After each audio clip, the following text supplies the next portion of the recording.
السلام عليكم ورحمة الله وبركاته. ازيكم عاملين ايه؟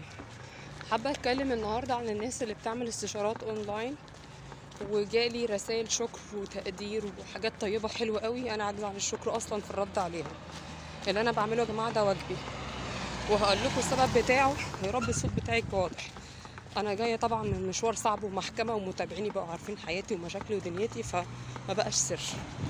والحمد لله ربنا موفقنا واسترها عشان حق العيال. دي النقطة التانية، دعواتكم هي اللي ماشيه الدنيا معايا، هو بفضل الله سبحانه وتعالى، ثم بدعوات الناس الطيبة المخلصة اللي تعرفني واللي ما تعرفنيش. حابة اتكلم عن ايه؟ من كتر جمال الرسائل الحلوة اللي جبرت خاطري النهاردة وطبطبت على قلبي في يوم زي ده. لا شكر على واجب، ده اولا ده واجبي يا جماعة. اتعلمت زمان ان الدكتور الشاطر، وطبعا انا مش دكتور رسمي ولكن ده لقب شرفي، بيتابع الحالة بعد ما بتمشي من عنده، بيتابعها على التليفون، بيتابعها على الرسائل، على الايميل، اي وسيله تواصل. مش معنى انت كشفت ودفعت ومشيت خلصت علاقتي بيك.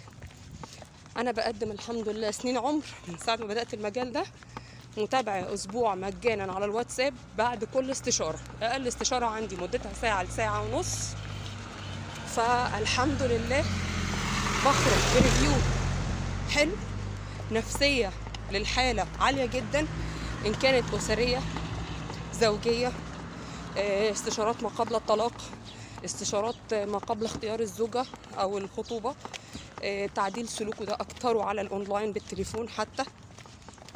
فبفضل الله حقك، وأنا راضية إن أنا أقدمه من وقتي ومن جهدي.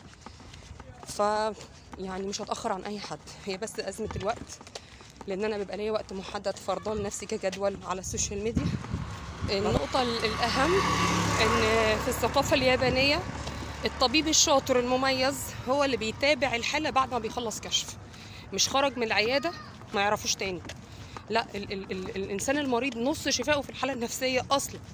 فلما تلاقي الطبيب بتاعك أو المعالج أو المختص أو الأخصائي مهتم بيك، بيكلمك، بيطمن عليك، بتشعر بشيء من الطمأنينة والأمان، وده احنا كبني آدمين محتاجينه أصلا في مجتمعنا وفي علاقاتنا واخواتنا واهالينا. فلما بتقدم من شخص غريب بيكون ابريشيت جدا، مقدر جدا وملموس من القلب للقلب. تمام. تالت نقطة، ده مش فضل مني، وانا بحب اكرر ده في كل كلامي، مش تواضع فارغ ولا مزيف. انا محتاجة الدعوات، انا محتاجة الثواب، انا محتاجة الاجر، انا عندي القدرة اعمل ده وربنا بيعين عليه. فالحمد لله ان احنا بنقدمه للناس الصح، وربنا يجعلنا معطائين، وده على قد قدرتنا ومجهودنا. شكرا ليكم، بحبكم في الله. احسن اخوات ومتابعين جمهورية هبة محمد عوض، انتوا في ظهرنا، كتر الف خيركم، جزاكم الله عنا كل خير. السلام عليكم.